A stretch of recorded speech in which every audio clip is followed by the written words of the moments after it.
Hello po! Nandito po tayo sa People's Park, Davao City. On our first day, dinala namin si Aizen dito sa playground ng People's Park. People's Park, kuya. Ito kami ngayon sa People's Park ng Davao City. So may mga decorations dito ng mga bata. Tontuwa ang aming anak, si Aizen. Tontuwa siya sa mga Nakatingin siya batang. doon sa batang estatwa. Tontuwa ka, Aizen. Ano yung dala niya? So, natutuwa siya sa mga bata, guys.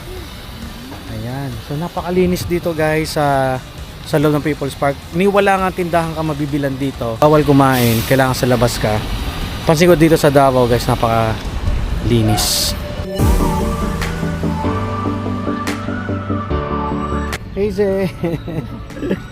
Takot siya sa mga... Yun, nagbabay na siya. Nagbabay na siya dito sa mga to. Ano, saan tayo? Lipat tayo sa playground tayo. Let's go! So ito, guys,